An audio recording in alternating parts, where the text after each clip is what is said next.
Buongiorno da Giulio Cainarca a tutti coloro che sono all'ascolto di Radio Padania Libera. Ben trovati all'appuntamento con Onda Libera. Oggi vediamo di approfondire un paio di questioni. Sotto il profilo economico, la questione della patrimoniale, ma anche le ricette che Confindustria avanza per il debito pubblico. E poi una questione più contingente, che peraltro è un piccolo spaccato di politica italiana, la storia del sottosegretario Gentile, ma c'è spazio anche per altre questioni. Intanto la prima pagina dell'Ansa di stamani, che si apre sull'Oscar da Hollywood alla grande bellezza miglior film straniero, col regista del film Sorrentino che ringrazia Fellini, e qui ci siamo, è comprensibile, e Maradona. Trionfo dell'Italia a Hollywood, scrive l'agenzia ANSA, primo titolo di questa mattina, l'Italia premiata dopo 15 anni dalla vita è bella di Benigni. Un tweet del premier Matteo Renzi che scrive orgoglio italiano per Sorrentino e per il suo film La grande bellezza, ma anche il ministro dei beni culturali Franceschini scrive sempre via tweet viva Sorrentino, viva il cinema italiano, e a questo punto anche viva Maradona, per quanto abbia qualche piccola pendenza con lo Stato italiano, da Renzi e da Franceschini rappresentato con i loro tweet sulla vittoria del regista Sorrentino del suo film a Hollywood. Ma il secondo titolo dell'agenzia ANSA ha a che fare con l'economia. Cresce il rapporto fra deficit e prodotto interno lordo, il livello più alto dal 1990. Il rapporto debito prodotto interno lordo nel 2013 ha raggiunto il 132,6%.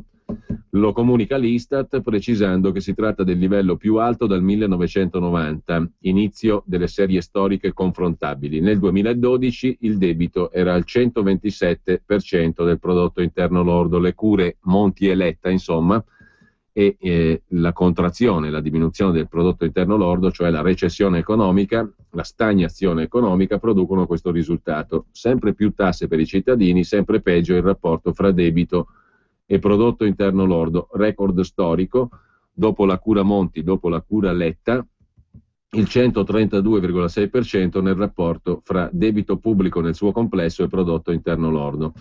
Nel 2012 era il 127, è cresciuto di bei 5 punti abbondanti, 5,6 punti percentuali in un anno il rapporto debito-PIL. Il rapporto invece tra il deficit, cioè lo squilibrio su base annua, e il prodotto interno lordo è stato pari al 3% nel 2013, nel 2012 era uguale, sempre al 3%. Nell'ultima nota di aggiornamento al documento di economia e finanza, il governo aveva previsto un rapporto debito-PIL per il 2013 al 133% a legislazione vigente. Cosa voleva dire? Che il governo aveva previsto, in assenza di interventi, un rapporto debito-PIL al 133%. Con gli interventi siamo al 132,6%, cioè siamo praticamente sempre lì. La pressione fiscale complessiva nel 2013 è risultata pari a quasi il 44%, in diminuzione di 0,2 punti, che non vuol dire nulla.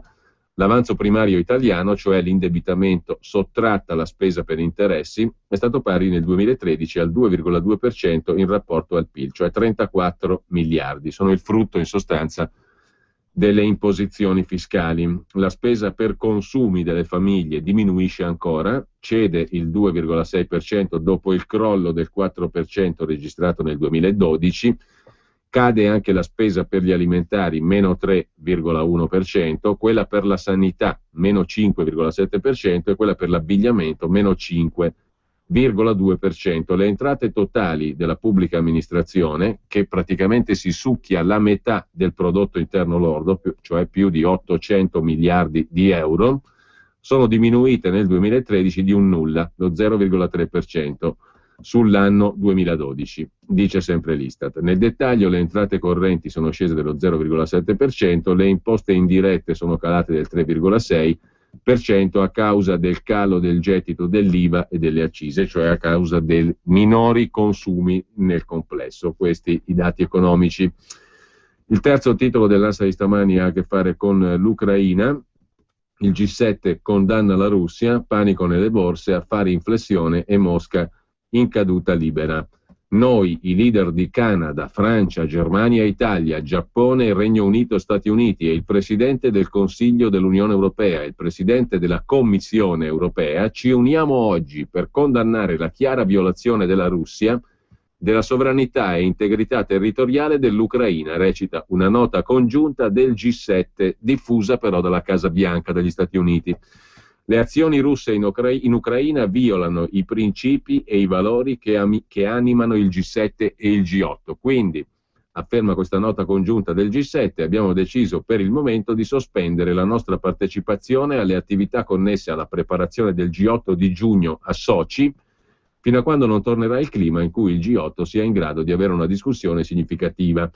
Le tensioni tra Russia e Ucraina intanto pesano sulle borse europee e Yanukovych resta il presidente dell'Ucraina in base alla Costituzione, nonostante la sua autorità sia praticamente insignificante. Scrive su Facebook il premier russo Medvedev, secondo il quale se Yanukovych è colpevole dovrebbe essere sottoposto a impeachment e processato, altrimenti si tratta di un'azione arbitraria. L'autorità di Yanukovych è praticamente insignificante, dice ancora il premier russo Medvedev, ma è un fatto che sia il legittimo capo dello Stato in base alla Costituzione ucraina. Se è colpevole verso l'Ucraina dovrebbe essere sottoposto a impeachment secondo la Costituzione e processato. Qualsiasi altra cosa è un'azione arbitraria, una presa del potere, e in questo caso il regime sarà estremamente instabile e finirà con un nuovo colpo di Stato, nuovo spargimento di sangue, si legge nel testo scritto dal premier russo Medvedev su Facebook. La Banca Centrale russa nel frattempo ha annunciato un aumento del tasso di sconto al 7%, la decisione, dice la Banca Centrale, è stata presa per prevenire i rischi per l'inflazione e la stabilità finanziaria legati all'aumento della volatilità dei mercati finanziari, anche in connessione con le vicende ucraine. Sempre poi dalla prima pagina dell'agenzia ANSA di stamani, il giallo dell'omicidio alla stazione di Mozzate, in provincia di Como, una donna uccisa e sgozzata. Un fornaio albanese, Dritan Demirai, 29 anni, ha confessato l'omicidio di quella che era la sua ex compagna, la donna cioè uccisa, Lidia Nussdorfi, 35 anni, uccisa appunto a coltellate sabato sera nel sottopassaggio della stazione di Mozzate, in provincia di Como. I carabinieri di Rimini, a supporto dei colleghi di Como, hanno arrestato il 29enne per omicidio dopo ore di interrogatorio. Arrestato per favoreggiamento il datore di lavoro, titolare di un forno a Rimini, dove la vittima, Lidia Nussdorfi, viveva fino a poco tempo fa. Forse solo per solidarietà il datore di lavoro ha favoreggiato l'omicida senza avere la piena consapevolezza dell'accaduto e fornendo un alibi all'albanese. L'uomo, che vive a Rimini con i 2 figli, uno avuto dalla ex compagna, si sarebbe mosso in auto alla volta di Mozzate e poi sarebbe tornato in Romagna. Dopo ore di interrogatorio in cui i carabinieri hanno colto le contraddizioni tra le dichiarazioni dell'albanese e quelle del datore di lavoro, soprattutto sugli orari di sabato notte, è arrivata la confessione. L'uomo, che ai carabinieri aveva raccontato della relazione finita 6 mesi fa con la vittima, Lidia Nussdorfi, si è detto tradito dalla donna col suo stesso cugino. Un nuovo amore per la 35enne con un ragazzo 20enne che avrebbe scatenato la gelosia dell'ex. Il movente del delitto sarebbe quindi la gelosia. La vittima da circa 6 mesi aveva una relazione col cugino 20enne del suo ex convivente e probabilmente per questo motivo aveva lasciato Rimini e si era trasferita da parenti a Mozzate. Demirai, il fornaio che ha ucciso la donna, appunto, è stato sentito ieri a Rimini dai carabinieri di Como e Cantù come persona informata sui fatti. Dalle incongruenze poi si è passati alla confessione dell'uomo. Quindi confessa l'ex compagno. La questione sembrerebbe essere risolta in questi termini, aveva generato un certo sconcerto su scala locale e non solo. Mentre un'altra vicenda giudiziaria tiene banco, quella di Pistorius, in tribunale rischia 25 anni. In aula è arrivata anche la madre dell'ex fidanzata di Pistorius, accompagnata dai suoi familiari. Un processo molto mediatizzato, questo in Sudafrica. Il campione di atletica è arrivato questa mattina in tribunale, ma adesso vediamo di andare alle altre questioni alle quali abbiamo soltanto accennato, a dire la verità, nel corso della rassegna stampa, vale a dire la questione della patrimoniale. La patrimoniale per tirar giù il debito pubblico, per mettere a posto i conti, suppressione di molti istituti finanziari e cosiddetti pensatoi in Italia e all'estero, e la giustificazione per la tosatura straordinaria dei patrimoni degli italiani, dei cittadini italiani, sarebbe quella dell'intervento antidebito, cioè una patrimoniale per abbattere il debito pubblico. Questione non nuova, in Onda Libera ne abbiamo dato conto di una serie di prese di posizione avvenute durante un convegno a Milano, alla Borsa di Milano, organizzato da Classe Editori, ovvero da certi ambienti che si sono poi ritrovati appunto intorno alla borsa, con l'intervento di politici, banchieri, finanzieri, economisti. Vi ricorderete il convegno che abbiamo trasmesso per intero, perché la questione sarebbe stata destinata a riemergere, era facile previsione, ed in effetti è così. Ne parla oggi in maniera piuttosto diffusa il quotidiano Italia Oggi 7. Abbiamo letto stamani il commento del direttore in prima pagina. C'è un servizio più dettagliato a pagina 3 sullo spettro della patrimoniale per colpire la ricchezza degli italiani. Intanto ci sono alcune patrimoniali già in vigore in Italia. Una su tutte è l'IMU, l'imposta municipale sugli immobili ubicati in Italia. Poi c'è l'IVIE, che è invece una patrimoniale sugli immobili all'estero. C'è l'imposta di bollo sulle attività finanziarie. Tutti coloro che hanno un conto corrente o un libretto di risparmio pagano 34,2 euro, lo 0,15% per le comunicazioni relative ai prodotti finanziari nel 2013, nel 2014 si continua a pagare 34,2 euro sui conti correnti e i libretti di risparmio, pagheremo però lo 0,2%, cioè lo 0,05% in più sulle comunicazioni relative ai prodotti finanziari. È stata un pochino aumentata la patrimonialina sull'imposta di bollo. Poi c'è anche l'imposta sulle attività finanziarie all'estero, l'altra forma di patrimoniale. In che senso dunque si torna a parlare di patrimoniale? Cosa vuol dire?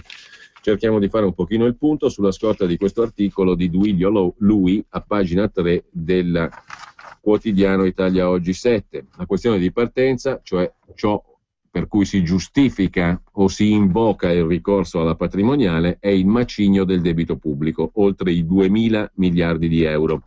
Ogni anno il debito pubblico costa all'Italia tra gli 80 e i 90 miliardi di interessi, a seconda dell'andamento dei mercati. Detto per inciso, su questa questione del debito c'è anche da segnalare che il volumetto, lo snello volume Basta Euro, distribuito in questi giorni, in queste settimane, dalla Lega Nord e curato dal professor Claudio Borghi Aquilini, che torneremo a sentire perché da qui alle elezioni europee sarà il caso di approfondirlo punto per punto. Questo libretto, dicevo, tocca anche il tema del debito pubblico, dell'uscita dalla moneta unica in relazione alla questione del debito pubblico, che è una questione non da poco. Per quanto riguarda invece le altre soluzioni, c'è chi dice molto più semplicisticamente: per ridurre il debito pubblico cosa c'è di meglio che non tosare gli italiani, prelevare la loro ricchezza, mobiliare, cioè il risparmio, o immobiliare, cioè le case. Dunque si parte da qui, dal debito pubblico, 2.000 miliardi e oltre, e per interessi ogni anno si pagano sul debito pubblico italiano fra gli 80 e i 90 miliardi, a seconda dell'andamento dei mercati. Sono risorse sottratte all'economia reale, risorse sottratte a un'economia che è in crisi, in stagnazione, e quindi per pagare il debito pubblico si sottraggono risorse alla ripresa economica. Partendo da questo dato, periodicamente torna ad affacciarsi nel dibattito politico-economico l'ipotesi di introdurre un'imposta patrimoniale. Questa questione dell'imposta patrimoniale è un tema caldo anche nei giorni dell'insediamento del governo Renzi. Il sottosegretario alla presidenza del Consiglio Graziano Del Rio ha smentito questa eventualità, ma l'idea della patrimoniale continua a circolare, anche su pressione di ambienti internazionali, scrive Italia Oggi. Le pressioni maggiori per l'istituzione di un'imposta sui patrimoni italiani da parte dei paesi, in realtà dell'Unione Europea, in difficoltà, arriva dalla Bundesbank, dalla banca centrale tedesca. Per uno Stato in emergenza a rischio di default, l'introduzione di una tassa patrimoniale è il male minore, ha detto Jens Weidmann, che è il presidente della banca centrale tedesca. Alludeva chiaramente alla scena italiana, il presidente della Bundesbank. L'uscita di Weidmann è stata accompagnata dalle critiche alla linea scelta da Mario Draghi, numero 1 della Banca Centrale Europea, che ha assicurato il massimo impegno della Banca Centrale Europea in difesa dell'euro, anche acquistando illimitatamente titoli del debito pubblico dei paesi dell'Eurozona in difficoltà. Non è la prima volta che la Bundesbank si esprime in questi termini. Il discorso vale soprattutto per le famiglie italiane, che secondo uno studio della Banca Centrale Tedesca hanno un patrimonio medio di 163.900 euro, che è il triplo rispetto a quelle tedesche. Le famiglie tedesche hanno un patrimonio medio di 51.400 euro. Secondo le rilevazioni, il 68,4% delle famiglie possiede in Italia un'abitazione, contro il 44,2% della Germania. Lo stesso ragionamento si sta facendo strada all'interno del Fondo Monetario Internazionale, che qualche mese fa ha lanciato l'ipotesi di un prelievo straordinario del 10% sul patrimonio delle famiglie. Quindi, da una parte, sottolinea Italia Oggi, c'è la Bundesbank che dice: se un paese è in difficoltà nella gestione del suo debito, come è il caso dell'Italia, la patrimoniale è il male minore. E poi voi italiani avete casa, siete ricchi, avete una media di patrimonio di 163.900 euro, che è il triplo del patrimonio medio del cittadino tedesco. Il 68% di voi italiani ha una casa di proprietà contro il 44% dei tedeschi. E poi soprattutto voi avete il problema del debito pubblico, dovete tagliarlo. Siccome siete ricchi, una bella patrimoniale, una tosatura del vostro patrimonio è il minore dei mali. E lo stesso discorso sta facendo il Fondo Monetario Internazionale. Il Fondo Monetario ha lanciato l'ipotesi di una tassazione straordinaria del 10% sul patrimonio delle famiglie. Se prendiamo per buoni i 163.900 euro di stima patrimoniale, cioè il patrimonio medio degli italiani, vorrebbe dire prelevare sui 15, 16, 17.000 euro per ciascuna famiglia o individuo. Non male come forma di tosatura del reddito o patrimonio, che dir si voglia. La tendenza prevalente tra i politici in carica è quella di escludere in maniera molto secca l'ipotesi di un'imposta patrimoniale, ma in realtà, dietro le quinte, si sta studiando questa ipotesi e periodicamente emerge una proposta, come un amo lanciato per saggiare la reazione dell'opinione pubblica. Insomma, scrive Italia Oggi, tutti smentiscono in Italia di voler fare la patrimoniale, ma questa ipotesi continua ad essere esaminata, considerata. Pubblicità. E poi vediamo in che termini, secondo il quotidiano economico-finanziario, che oggi mette in prima pagina questa questione della patrimoniale. Stiamo parlando di Italia Oggi 7, che apre su questo argomento. Non si sa se perché appartiene a quella classe editori che ha organizzato il convegno per lanciare quelle che all'epoca erano le proposte del duo di funzionari pubblici Monorchio-Salerno-Aletta, che in pratica andavano a colpire il risparmio da una parte e la casa dall'altra, perché sempre lì poi si va a parare quando si parla di patrimoniale: risparmio e casa, beni mobili e immobili, azioni, obbligazioni e case, e possedimenti, diciamo così, molto concreti, spiccioli, sui quali far calare la mannaia, visibili soprattutto. Quindi non si sa se classe editori parla di questo per caldeggiare ulteriormente o perché, facendo opera di informazione in senso ampio, è una questione che in realtà viene discussa comunque all'interno dei palazzi governativi italiani. Italia Oggi racconta così, la mette così: diciamo che comunque, anche se i governi, compreso il governo Renzi col sottosegretario Del Rio, smentiscono ogni ipotesi di patrimoniale, ciò nonostante la stanno considerando, la stanno esaminando.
Desenzano sul Garda. Per la tua pubblicità su Radio Padania Libera, chiama il numero 02 66 23 44 22. Bene, allora torniamo a questa questione della patrimoniale che ci racconta Italia Oggi stamani. Non è per niente una questione archiviata neanche dal governo Renzi, perché che ne dica il sottosegretario alla presidenza del Consiglio del Rio, la questione è esaminata, anche se naturalmente in pubblico si nega che possa essere una cosa da fare subito. In favore della patrimoniale si sono espressi banchieri e manager di impostazioni differenti in Italia, come per esempio Luigi Abete, che propone una patrimoniale dell'1 per 1000 di tutta la ricchezza complessiva degli italiani. Pietro Modiano, banchiere e consorte dell'ex ministra Pollastrini, propone un prelievo sul 10% più ricco della popolazione. Vito Gamberale, Pellegrino Capaldo propongono a loro volta un'imposta sull'aumento di valore degli immobili. Giuliano Amato era stato tra i primi. La sua proposta era quella di un prelievo limitato al 30% più ricco della popolazione. Poi bisogna sempre capire dove si mette la linea di confine tra il ricco e il povero. Giuliano Amato, peraltro, nel 92, ricorda Italia Oggi 7, da primo ministro sotto il fuoco della speculazione contro la lira, inventando il prelievo del 6 per 1000 sui conti correnti e un'imposta dell'1 per 1000 sulle case, fu un po' il precursore della patrimoniale. Nelle casse, perlomeno in tempi moderni, nelle casse dell'erario entrò l'equivalente di 6 miliardi di euro con la manovra di Amato, quella del furto nottetempo sui conti correnti, 6 per 1000 e dell'1 per 1000 sulle case.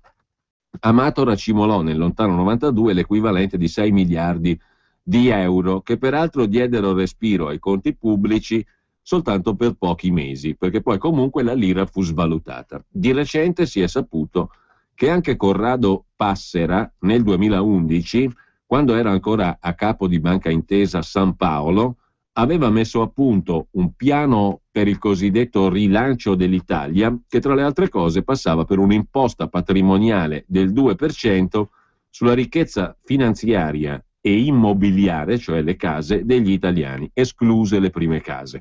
Una misura che avrebbe portato in cassa circa 85 miliardi di euro nell'arco di 3 anni.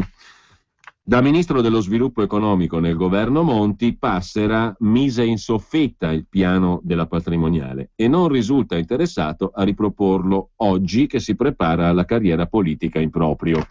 Nello stesso periodo aveva palesato un piano simile un altro banchiere, Alessandro Profumo. All'epoca aveva da poco lasciato la guida di Unicredit, oggi è presidente di Monte Paschi Siena. Profumo aveva auspicato un intervento una tantum, sentite la cifretta, da 400 miliardi di euro per far calare il rapporto tra debito e PIL dal 120 a circa il 90%.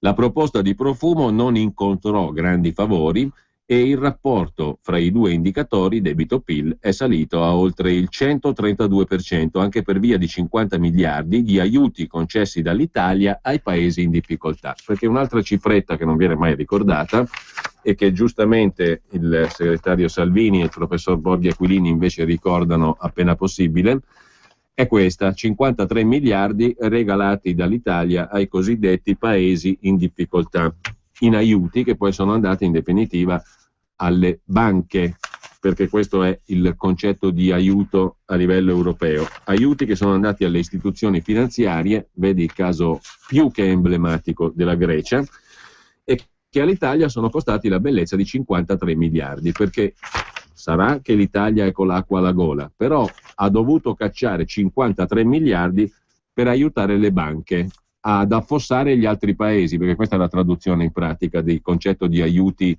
alla Grecia, al Portogallo, alla Spagna e via dicendo, all'Irlanda, da parte dell'Europa. Sono aiuti alle banche per affossare i paesi che si dice che debbano essere aiutati. L'Italia ha cacciato 53 miliardi per questo genere di operazioni, sotto la regia dell'Unione Europea, della Banca Centrale Europea e del Fondo Monetario. Perfino il presidente di Confindustria Squinzi ha aperto all'ipotesi della patrimoniale, al termine di un confronto con la segretaria della CGIL Camusso, ma a patto che l'imposta non vada a toccare le imprese, tocchi cioè il popolo bue, il cittadino. Renzi assicura che la patrimoniale non si farà. Beh, assicura è una parola grossa, però c'è da considerare che il ministro dell'economia del governo Renzi si chiama Piercarlo Padoan, scrive Italia Oggi 7. Non faremo una patrimoniale, ha detto in una delle prime uscite pubbliche come sottosegretario alla presidenza del Consiglio Graziano Del Rio, il quale ha escluso l'ipotesi della patrimoniale, così come il neopremier Matteo Renzi. La priorità, ha detto Renzi, è ridurre le tasse. Ma c'è una questione che va considerata: la possibile revisione al rialzo dell'imposta sulle rendite finanziarie. Il ministro dell'economia Piercarlo Padoan, durante il suo mandato come capo economista dell'OCSE, non escludeva questo intervento come extrema ratio per i paesi in difficoltà e ha ricordato Padoan che ci sono tasse più dannose allo sviluppo sulle imprese e sul lavoro e altre meno dannose. Le meno dannose sono le tasse sui consumi e sui patrimoni. Questo è uno dei concetti che il ministro Padoan ha ribadito. Sulla questione del debito pubblico, quindi staremo a vedere che piega prenderà la questione della patrimoniale. Sulla questione invece del debito pubblico si sofferma oggi anche il quotidiano di Confindustria, in una specie di decalogo per il nuovo governo. Sono 10 punti che vanno dal fisco alle imprese alla giustizia, appunto al debito pubblico. Il decalogo è stato proposto a iniziare dal 23 di febbraio e quest'oggi il quotidiano di Confindustria esamina uno dei punti del decalogo che gli industriali offrono al governo, cioè appunto il piano per abbattere lo stock del debito pubblico, che è lo stesso concetto per il quale molti dicono serve la patrimoniale, abbattere il debito pubblico. Dismissioni, cioè vendite di immobili, privatizzazioni di società e società municipalizzate, avanzo primario, crescita, ritocchi alle norme della contabilità europea, cartolarizzazioni, modifiche sul funzionamento dei fondi salva stati europei, quelli per quali l'Italia ha cacciato i 53 miliardi di cui sopra, miglioramenti strutturali, una tantum per 200 miliardi, e qui giriamo intorno ancora al concetto di patrimoniale. Insomma, le proposte di Confindustria per ridurre il debito pubblico. La strada maestra è quella di ridurre il debito rispetto al prodotto interno lordo tramite l'aumento della crescita economica, il taglio della spesa pubblica, l'avanzo primario al 5% del PIL, che significa sostanzialmente o ridurre la spesa pubblica in maniera molto molto corposa o aumentare le tasse, perché per avanzare soldi senza considerare il pagamento degli interessi sul debito, questo devi fare o tagliare la spesa pubblica in maniera molto massiccia, cosa che praticamente nessuno ha mai fatto, oppure al contrario massacrare il contribuente di tasse, che è cosa che hanno fatto quasi tutti, più o meno tutti, con l'eccezione, va detto, da un punto di vista pratico, del governo Berlusconi, perché almeno in quel periodo le tasse non aumentarono. Ad ogni modo, questo miglioramento strutturale è un miglioramento troppo lento, scrive il 24 Ore, perché certo, per diminuire il rapporto debito-PIL la cosa migliore è che l'economia cresca, che si tagli la spesa pubblica e siamo tutti virtuosi, però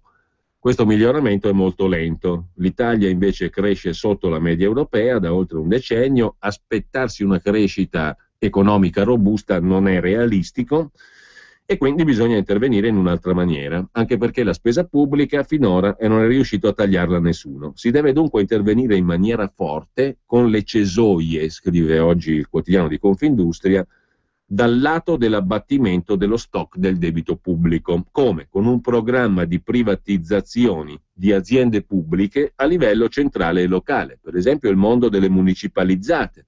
Poi bisogna vendere il patrimonio immobiliare con un programma più ambizioso che non il taglio di mezzo punto del prodotto interno lordo all'anno previsto finora nei documenti ufficiali. Bisogna uscire fuori da questo andazzo molto molto timido nella vendita dei beni dello Stato e degli enti locali. Bisogna avere più ambizione del taglio di mezzo punto di PIL all'anno finora previsto nei documenti ufficiali e di pseudo-cartolarizzazioni con strumenti fuori dal perimetro della pubblica amministrazione. Bisogna tagliare il debito di almeno 60 miliardi, ma detto per inciso, se anche si vende tutto ciò che è vendibile e si abbatte per una volta il debito di una percentuale abbastanza ridotta, peraltro. Si incide molto poco, 2.000 e passa miliardi, se guadagniamo 60 miliardi, che cosa si incide sul volume totale del debito? Relativamente poco. E poi però, una volta venduto, tu hai venduto ciò che non puoi più vendere una seconda volta.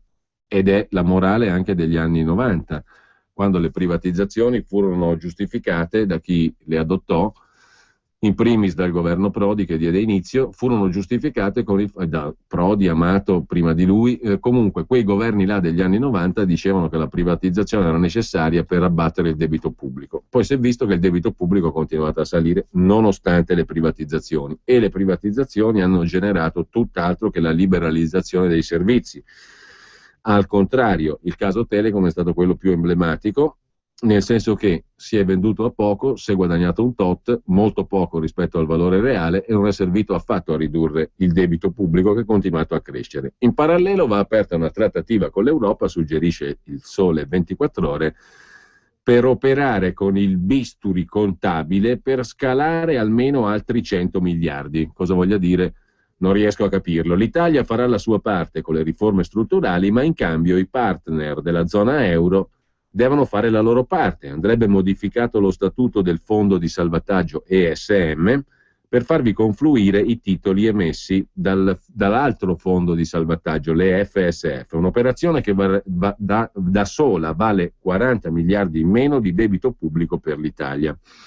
Questo non l'ho capita nemmeno questa. Stimolare l'emissione di ESM bond, cioè un primo passo nella direzione dei titoli obbligazionari europei, gli Eurobond, per finanziare investimenti nelle infrastrutture che non incidano sul debito pubblico.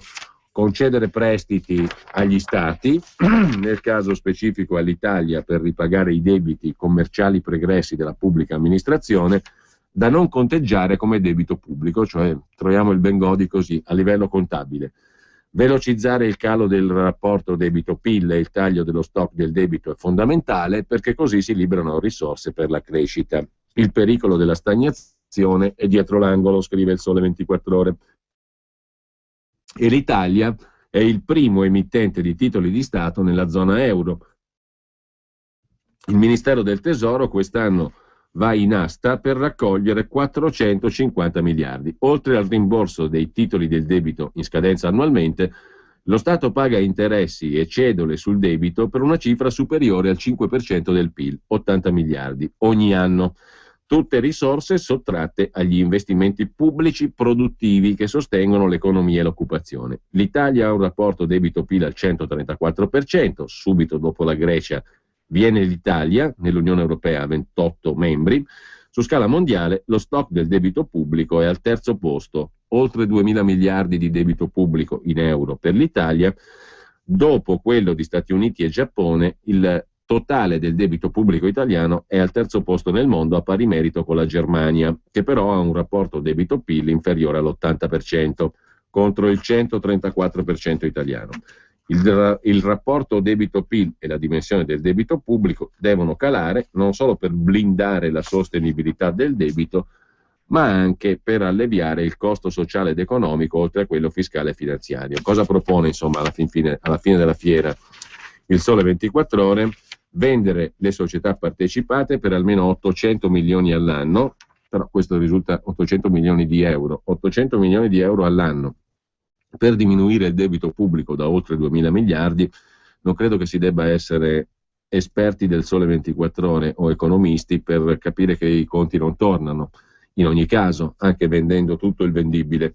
Poi il mattone dello Stato che si può affittare e l'operazione contabile in Europa. Questa è la questione che non ho capito. Tagliare il debito pubblico di 40 miliardi dal giorno alla notte si può, a parte il fatto che tagliarlo di 40 miliardi non cambia su 2.000 e passa miliardi. Detto questo, però, che cosa propone il Sole 24 Ore? Trasferire le passività del Fondo Salva Stati EFSF al meccanismo di stabilità europeo, il MES o ESM che dir si voglia.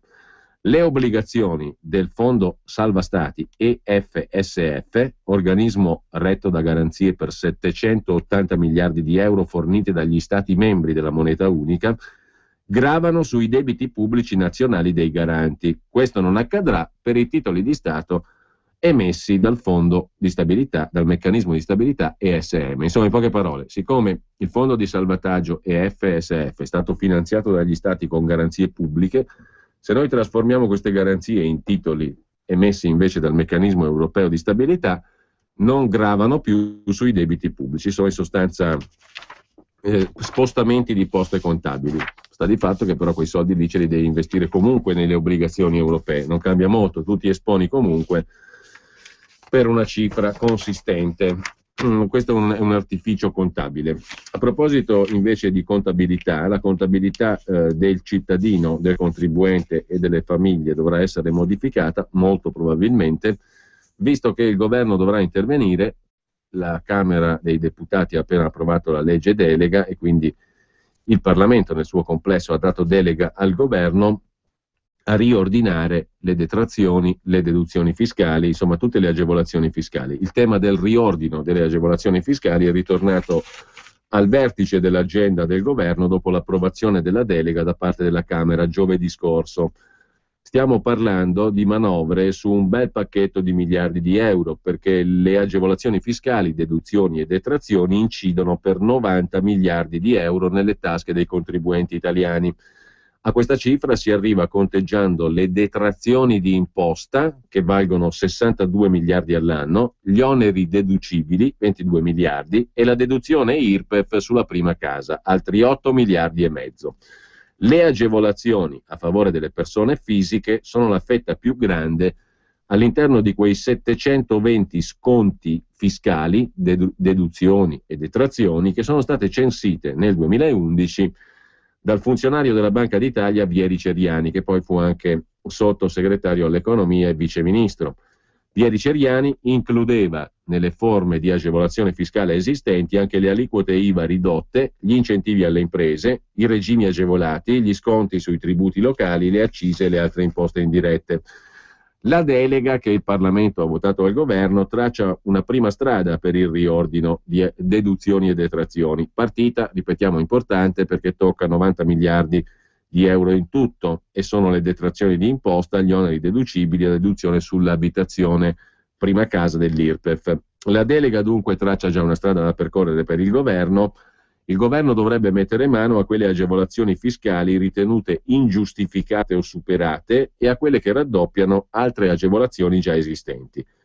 La delega pone anche un altro paletto: il governo deve garantire la tutela dei redditi da lavoro dipendente e autonomo, delle imprese minori, dei redditi da pensione, oltre a proteggere i settori della famiglia, la salute, i soggetti svantaggiati, il patrimonio artistico, l'ambiente, la ricerca e l'innovazione, cioè tutte le deduzioni o detrazioni che si occupano di questi settori devono essere salvaguardate. Quindi diventa decisivo il censimento delle agevolazioni fiscali, deduzioni e detrazioni, che è stato effettuato proprio dal gruppo di lavoro del sottosegretario Vieri Ceriani. Per esempio, la detrazione sui redditi di lavoro dipendente e pensioni, che vale 41 miliardi e mezzo sul totale di 90 miliardi all'anno di agevolazioni fiscali.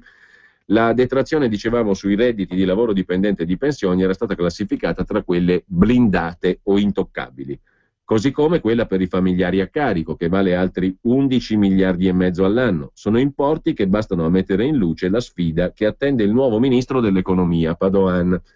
Le agevolazioni facili da tagliare sono poche, le altre invece incidono nella carne concreta dei cittadini. Stiamo parlando appunto di agevolazioni, per esempio di redditi, sui redditi da lavoro dipendente, sulle pensioni, sulla sanità, sulla scuola.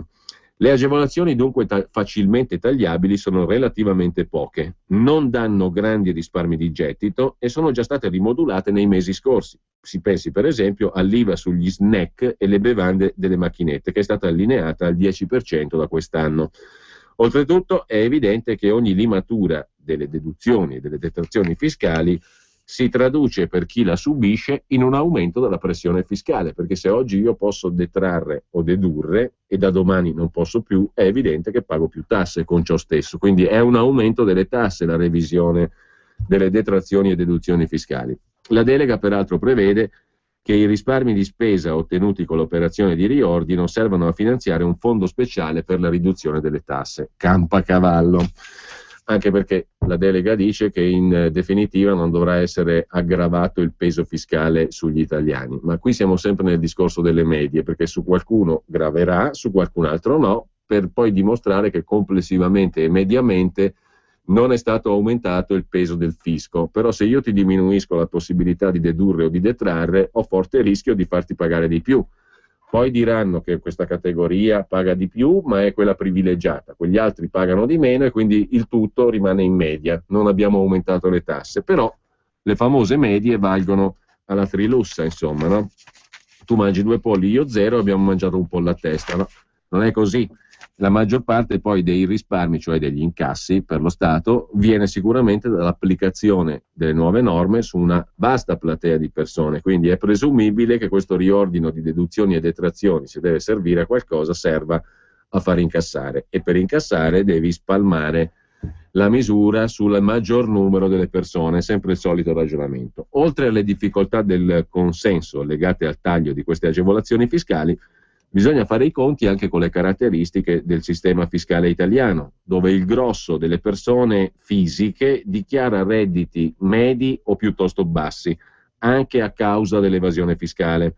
Il risultato è che tagliare gli sconti a chi dichiara di più non porta grandi risparmi alle casse dello Stato. Per esempio, i contribuenti oltre i 55.000 euro di reddito complessivo annuo usano meno di 2 miliardi di detrazioni su un totale di oltre 60.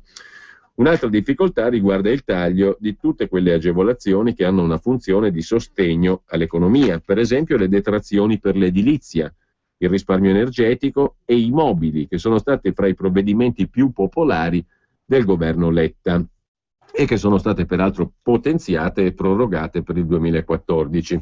Insomma, staremo a vedere come il governo Renzi si muoverà su questo delicato capitolo delle deduzioni e detrazioni fiscali. Bisogna però stare piuttosto attenti, perché questo è un capitolo che incide molto, molto direttamente sulle tasche del cittadino, come abbiamo capito.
Segretario appena nominato da Renzi in nome del rinnovamento, Antonio Gentile, cosentino, 63 anni, una bella tinta nera, eletto per la prima volta al Senato nel 2001 con Forza Italia, poi rieletto fino al 2008 e appena nominato da Renzi sottosegretario alle infrastrutture nel partito nel ministero, anzi del ministro Lupi, e nello stesso partito del ministro Lupi, il Nuovo Centrodestra. Se ne occupano a vario titolo oggi Repubblica, Repubblica, il Corriere della Sera, La Stampa, ma anche Il Giornale, che apre la sua prima pagina su questa vicenda, ed è protagonista Antonio Gentile della famosa questione delle rotative del quotidiano calabrese che si sono inceppate per evitare di pubblicare una notizia a lui sgradita. Ma dietro, cosa curiosa, è che non molti giornali, tranne pochi, tranne qualcuno, sottolineano il retro diciamo, di questa notizia, cioè il sistema di potere basato come al solito sul soldo pubblico. Siamo a Cosenza e la sanità è una fonte di reddito non da poco. Il reddito è garantito dal quattrino pubblico, pagato cioè da tutti i contribuenti della Repubblica Italiana. In tanti ricordano ancora il suo discorso al Senato, quando Tonino Uniburu, senatore di Cosenza, oggi alfaniano, allora PDL, Tonino Uniburu significa il nero, dal colore dei suoi capelli, si alzò in piedi per chiedere allo Stato italiano di promuovere la candidatura di Silvio Berlusconi a premio Nobel per la pace. Adesso invece probabilmente chiederebbe un analogo riconoscimento per Angelino Alfano, presso il cui partito è traslocato il senatore Gentile, neo sottosegretario scelto da Renzi per le infrastrutture. Dici Gentile e la gente a Cosenza ha paura, dice Alfredo Citrigno, editore del giornale L'Ora della Calabria, a cui il senatore Gentile ha dichiarato guerra. Tonino Gentile ha appena detto che con la mia famiglia non ha rapporti, dice Citrigno. Allora vorrei ricordargli le 4 ville che mio padre Piero, quando faceva il costruttore, edificò per lui, per suo fratello Pino, per sua figlia Lori e Katia, la figlia di Pino, sulla collina di Muoio Piccolo, in via Girolamo Sambiase, che è la zona chic di Cosenza. Così dice Citrigno, che è l'editore del quotidiano che avrebbe subito la censura da parte del senatore Gentile. Il papà dell'editore era un costruttore e ha fatto 4 ville per 4 componenti della famiglia Gentile. Io non faccio commenti perché ognuno di voi è in grado, diciamo così, di avere da solo, visivamente, fotograficamente, quasi il quadro della situazione. Quando vado a trovare mio padre, che ha la casa attaccata a quella del senatore Gentile, vedo dalla terrazza la grande piscina a forma di ostrica, che immediatamente ci riporta alla piscina a forma di conchiglia di Mastella, naturalmente.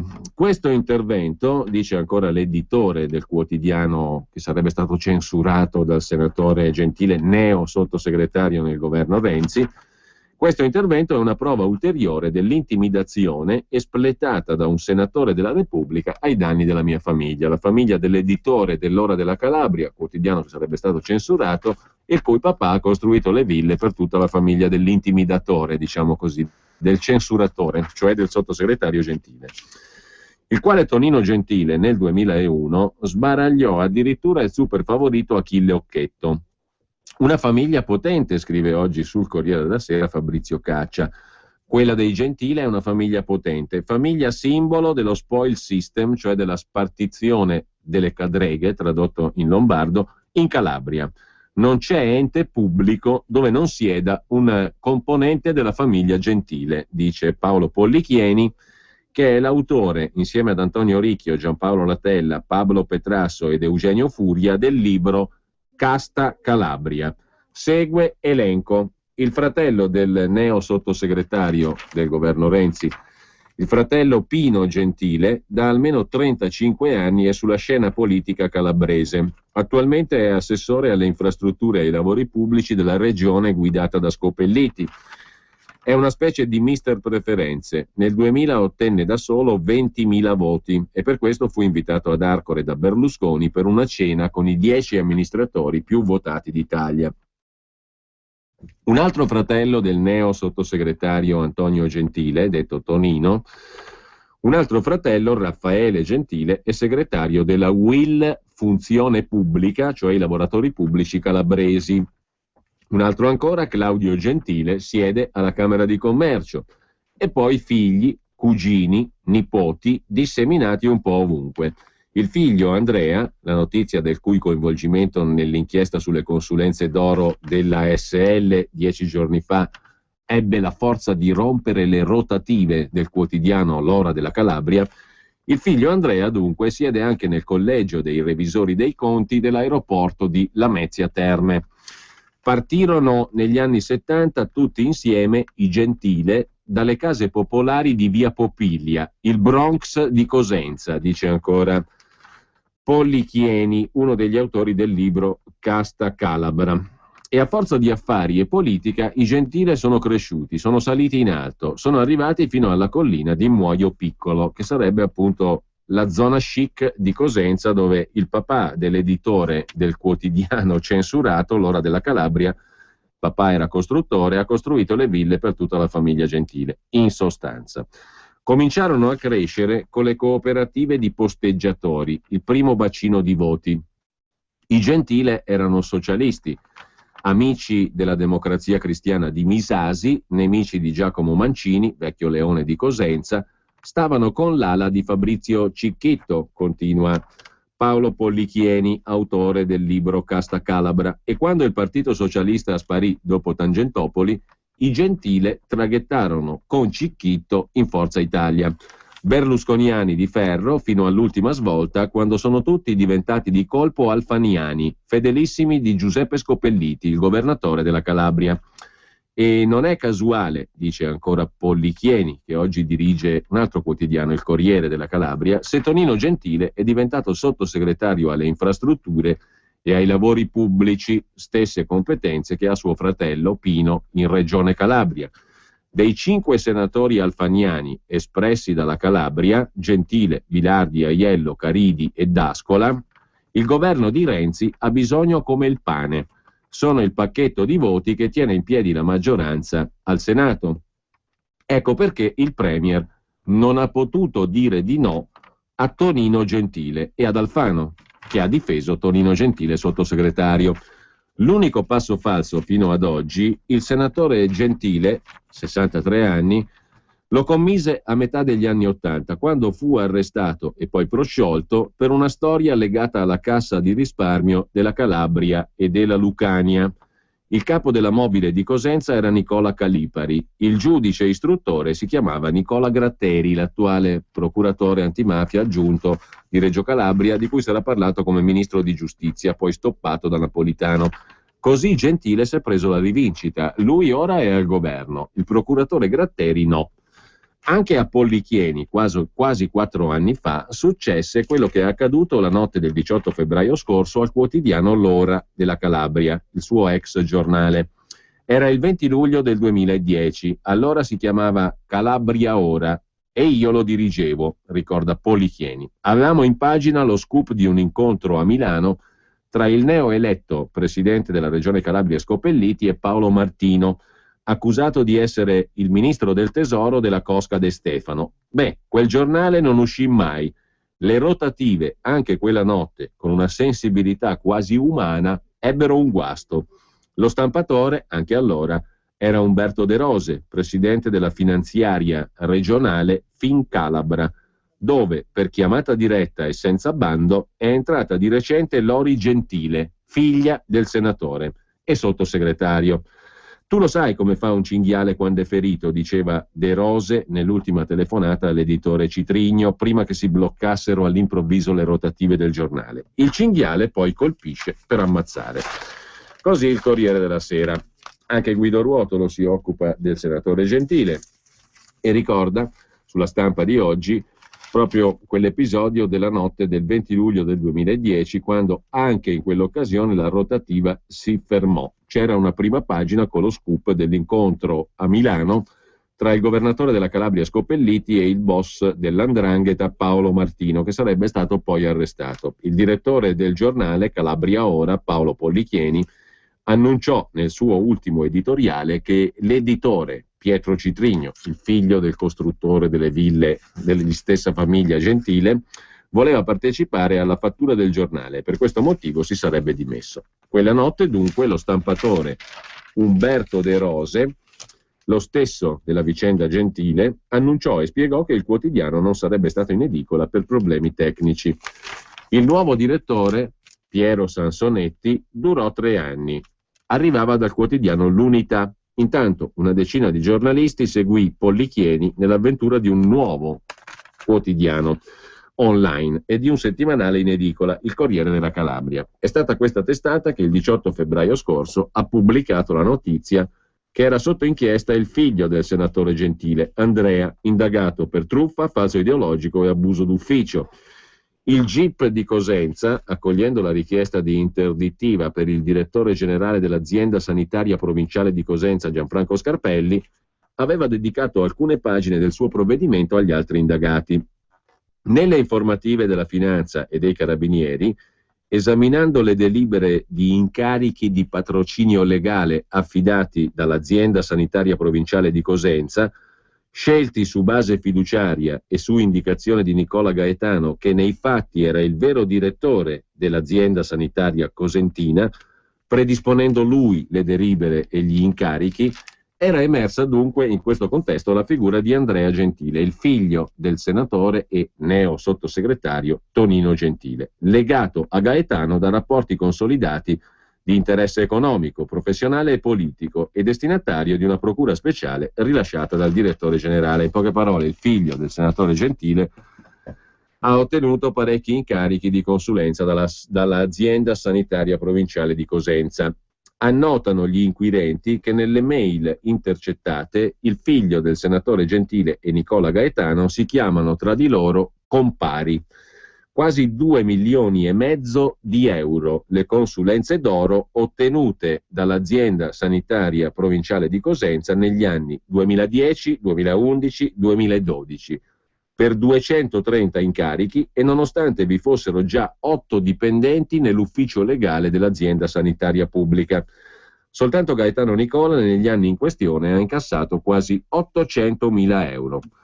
Fosse solo il proprietario della tipografia Umberto De Rosa, uno potrebbe chiedersi del perché del suo comportamento di censura, diciamo così.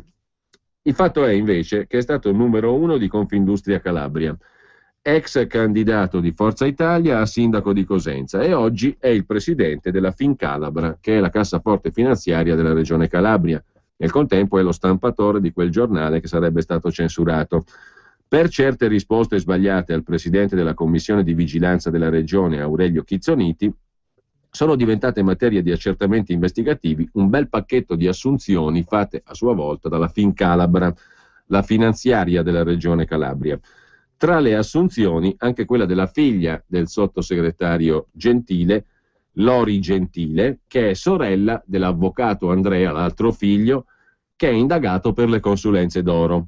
Quando il direttore del quotidiano, censurato, Luciano Regolo, ha deciso di riprendere la notizia, apriti cielo, non si poteva mettere in cattiva luce il futuro sottosegretario, il padre dell'indagato. L'editore Alfredo Citrigno è figlio di quel Pietro Citrigno che deve scontare 4 anni di detenzione per usura e ha provato a convincere il direttore a desistere dal pubblicare la notizia, senza esito. Soltanto il provvidenziale blocco delle rotative non ha fatto uscire il giornale, che intanto ha cambiato nome, L'Ora della Calabria, per evitare sequestri giudiziari. Il padre ha ufficialmente passato il testimone al figlio Alfredo per evitare altri guai. È già sul banco degli imputati Pietro Citrigno per istigazione al suicidio del giornalista Alessandro Bozzo.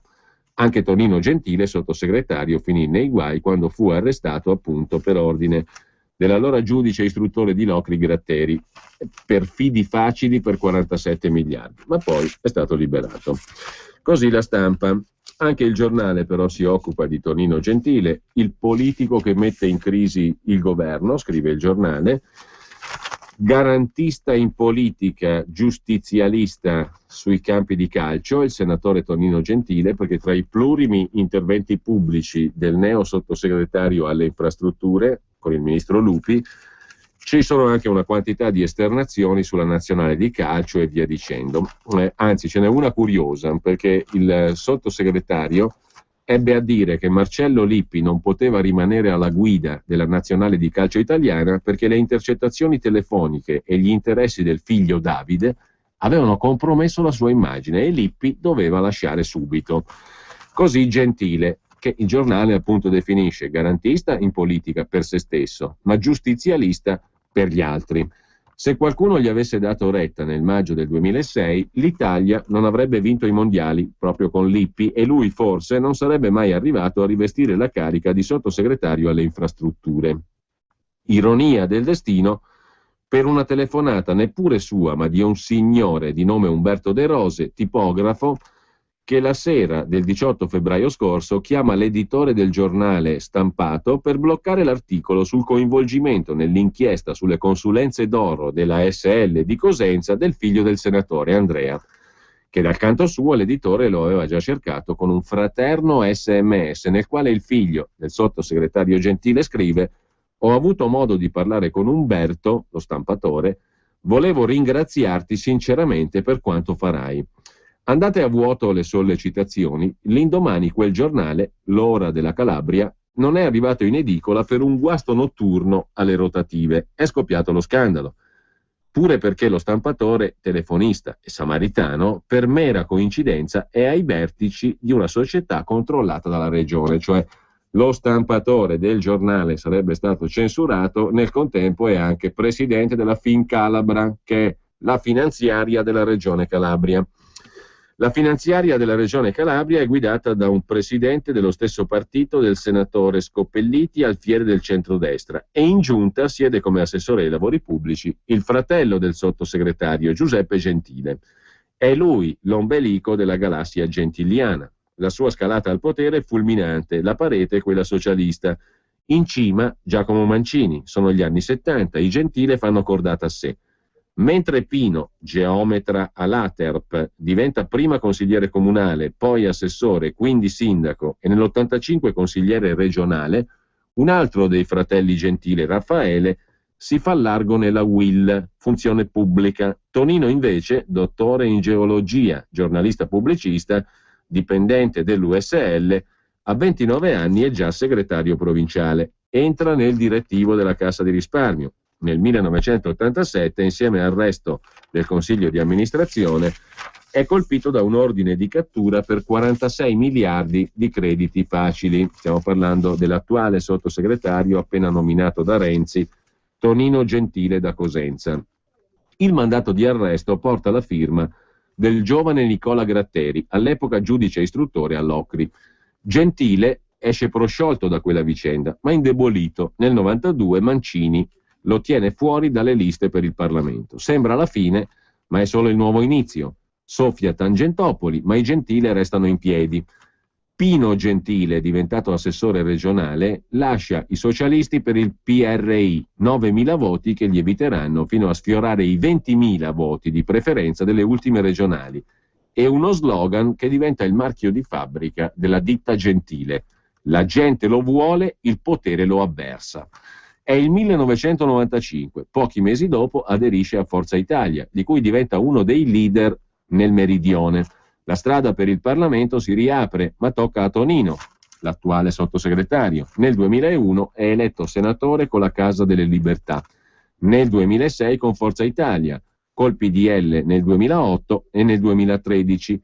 Nel 2011, per 6 mesi, veste i panni del sottosegretario. Va a sostituire al Ministero dell'Economia il dimissionato Nicola Cosentino.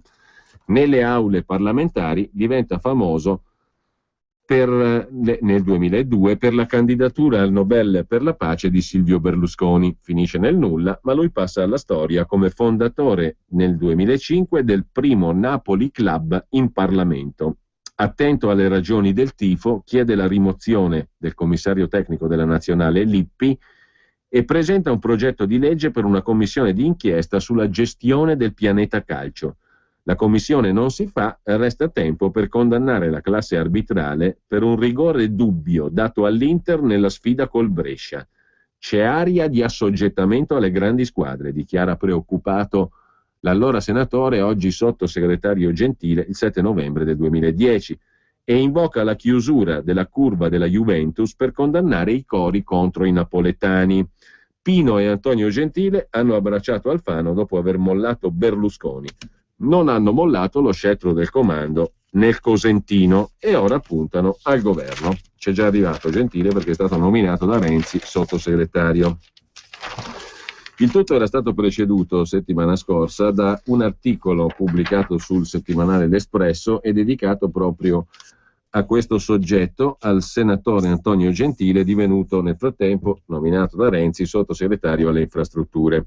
La scena raccontata da Giovanni Tizian sull'Espresso prende il via da un volo di Stato, il volo di Stato con il quale Angelino Alfano è atterrato sull'unica pista dell'aeroporto di Reggio Calabria la mattina dell'8 febbraio scorso, 2 settimane prima della nascita del governo Renzi. Nell'agenda del ministro Alfano, ministro dell'Interno, c'era una giornata piena di impegni per consolidare una delle roccaforti del suo partito, il Nuovo Centrodestra, che è molto forte in Calabria, il partito di Alfano. L'evento clou era al Teatro Rendano di Cosenza, una scena da Prima Repubblica, racconta l'Espresso, una scena che mostra quanto sia lontano lo stile del Nuovo Centrodestra dai discorsi sul rinnovamento del premier Renzi appena insediatosi a Palazzo Chigi. Sul palco a Cosenza c'erano Alfano, Renato Schifani e l'allora ministro Gaetano Quagliariello. Al loro fianco il governatore della Calabria Scopelliti, coinvolto in diversi procedimenti penali. Pochi giorni dopo è stata chiesta la sua condanna a 5 anni di carcere. Ma a fare gli onori di casa, in quell'occasione, l'8 febbraio, era il senatore Antonio, detto Tonino Gentile, coordinatore regionale del partito di Alfano, dopo il voltafaccia di Alfano rispetto a Berlusconi. In Calabria la maggior parte ha seguito appunto Alfano e ha lasciato Berlusconi. A Cosenza comanda lui, scrive l'Espresso, comanda Tonino Gentile. Non importa Berlusconi o Alfano, è Gentile la garanzia dei voti. In prima fila, in quell'incontro dell'8 febbraio descritto dall'Espresso, si sbracciava Gianfranco Scarpelli. Chi è? È il commissario risanatore della sanità a Cosenza. La sanità è una delle fabbriche del consenso in queste terre. Muove quasi 1 miliardo di euro all'anno.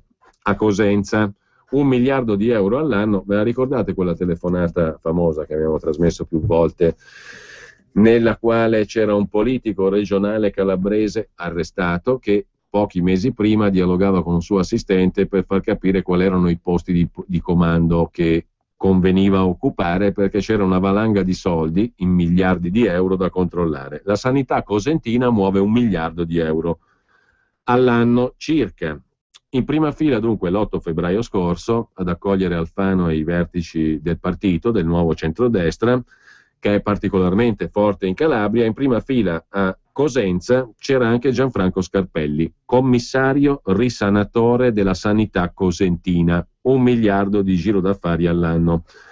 La festa dell'8 febbraio è stata dimenticata in fretta, scriveva l'Espresso della scorsa settimana, e ora Cosenza rischia di trasformarsi in una brutta grana per Angelino Alfano, perché 9 giorni dopo quel bagno di folla dell'8 febbraio i giudici hanno sospeso il commissario risanatore della sanità cosentina, alfaniano, Gianfranco Scarpelli.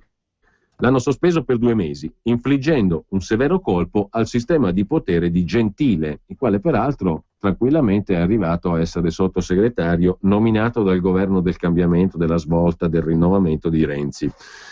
Il manager che doveva risanare la sanità del Cosentino, Scarpelli, alfaniano, nel 2011 il manager nominato da Scopelliti per fare ordine nella sanità cosentina avrebbe invece distribuito consulenze d'oro agli amici degli amici. Per esempio gli avvocati Andrea Gentile, figlio del senatore e neo sottosegretario Tonino Gentile, e Nicola Gaetano, un altro fedelissimo di Tonino Gentile. Gli accertamenti della Guardia di Finanza hanno individuato ben 45 incarichi per un totale di 900.000 euro, assegnati a Nicola Gaetano, altro dei fedelissimi appunto del senatore sottosegretario Gentile.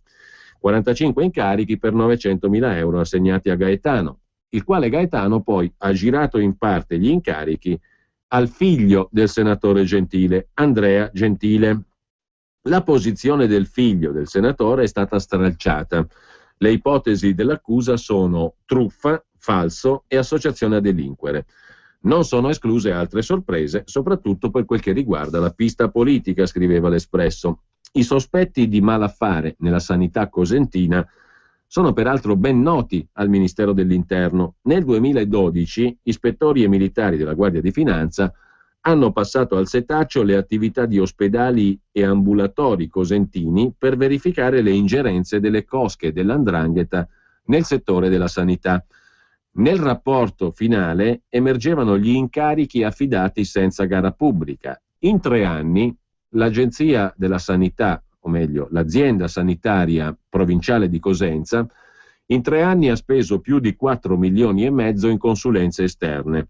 Nella relazione inviata al prefetto di Cosenza venivano segnalate inoltre anomalie in cui alcuni appalti, soprattutto per la presenza di personaggi vicini e in certi casi organici ai clan dei presidi sanitari di Paola e Cetraro, questi appalti appunto risultavano fortemente dubbi. Questo nella relazione inviata al prefetto di Cosenza, dove si segnalavano appalti nei quali erano presenti personaggi vicini ai clan di 'ndrangheta nei presidi sanitari di Paola e di Cetraro, nel Cosentino, e sulla scorta di un'indagine fatta già nel 2012 e affidata dal Ministero dell'Interno alla Guardia di Finanza. Qui c'è un grosso problema per Alfano, perché il Ministro dell'Interno è proprio lui, quindi di questa indagine doveva essere a conoscenza.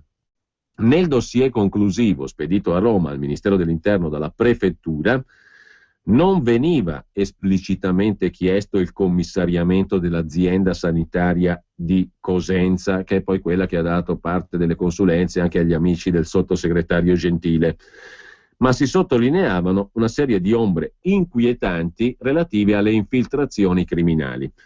La pratica è arrivata sul tavolo del ministro Alfano 6 mesi fa ed è stata chiusa il 13 novembre. Il Ministero dell'Interno ha deciso che non ci sono elementi così gravi da giustificare un suo intervento. L'azienda sanitaria del regno del senatore Gentile è stata così salvata dal ministro del suo stesso partito, cioè Alfano. E 2 giorni dopo Angelino Alfano ha annunciato la nascita del nuovo centrodestra.